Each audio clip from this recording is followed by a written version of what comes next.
નમસ્કાર. મનોવિજ્ઞાન બોર્ડની પરીક્ષા માટે આપણે 3 પ્રશ્નપત્રોના મહત્ત્વના ટૂંકા પ્રશ્નોનું સોલ્યુશન્સ કરીશું. પ્રશ્ન 1. પ્રત્યક્ષીકરણમાં સામૂહિકરણના નિયમો મનોવિજ્ઞાનના કયા સંપ્રદાયે આપ્યા છે? જવાબ છે સમગ્રતાવાદી મનોવૈજ્ઞાનિકો. બીજું નામ છે એમનું સમષ્ટિવાદી મનોવૈજ્ઞાનિકો. કોહલરે ચિમ્પાન્જી પર આંતરસૂઝના પ્રયોગો કયા ટાપુ પર કર્યા હતા? જવાબ છે કેનેરી ટાપુ પર. પ્રતિભાસંપન્ન બાળકનો બુદ્ધિઆંક કેટલો હોય છે? જવાબ છે 130 કરતાં વધારે. કારક અભિસંધાનનો ખ્યાલ કોણે આપેલો છે? જવાબ B.F. સ્કિનર. જો શાસ્ત્રીય અભિસંધાન આવે તો પાવલોવ. સામાજિક ભયને અન્ય કયા નામથી ઓળખવામાં આવે છે? સામાજિક ચિંતાની વિકૃતિ.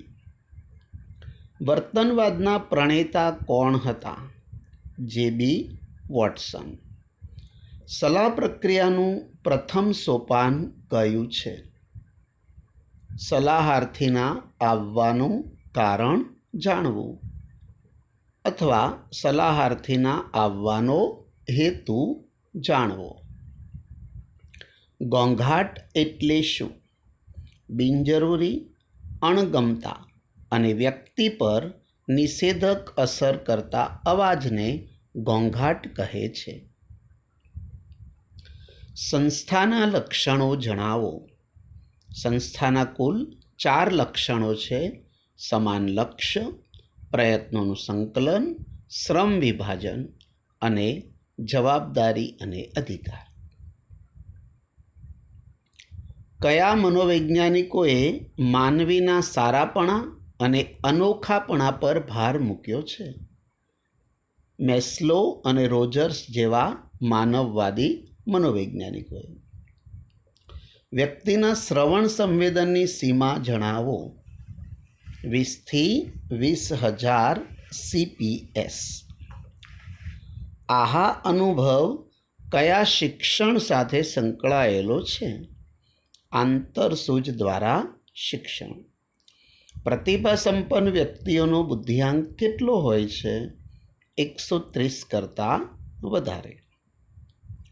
રિચાર્ડ લેઝારસે મૂલ્યાંકનના કયા 2 તબક્કાઓનું વર્ગીકરણ કર્યું છે?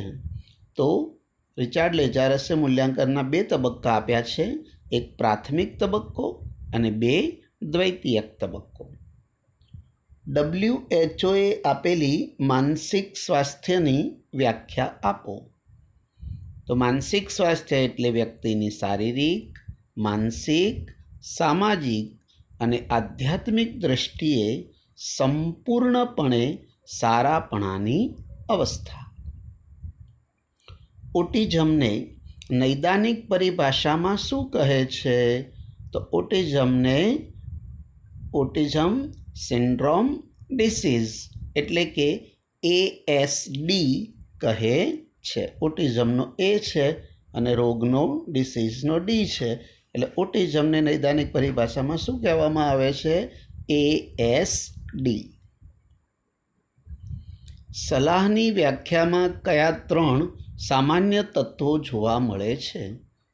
1 સલાહાર્થી, 2 સલાહકાર, 3 બંને વચ્ચેની આંતરક્રિયા.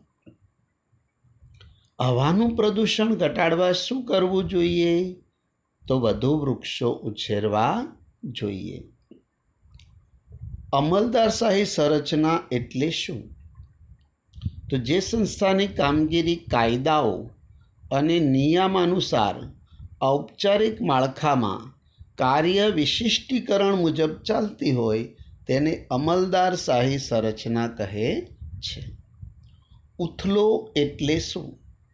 તો ઉથલો એટલે કર્મચારીનું એક સંસ્થામાંથી અન્ય સંસ્થામાં જવું.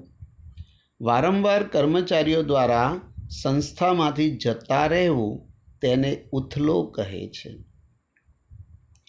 અભિરુચિ માટે મેકડુગલે કયા શબ્દનો પ્રયોગ કર્યો છે? જવાબ અપ્રગટ ધ્યાન. સીટી મોર્ગને આપેલી શિક્ષણની વ્યાખ્યા આપો.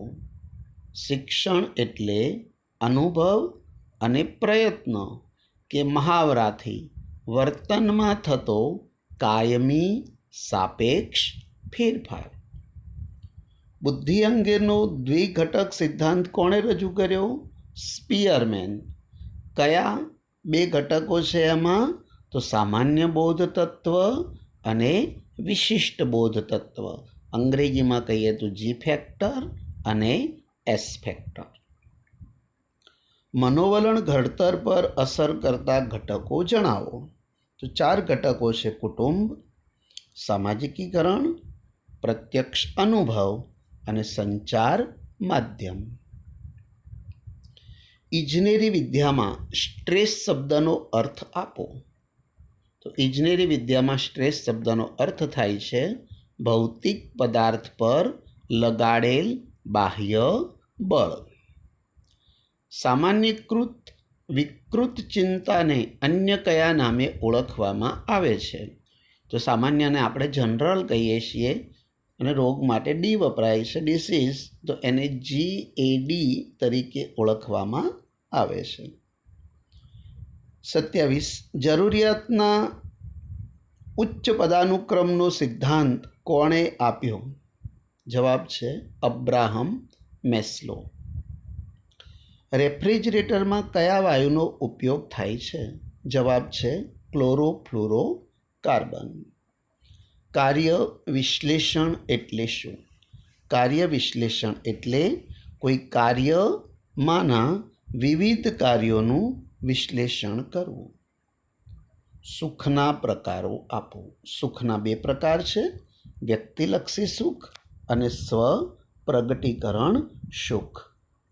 Best of luck and thanks.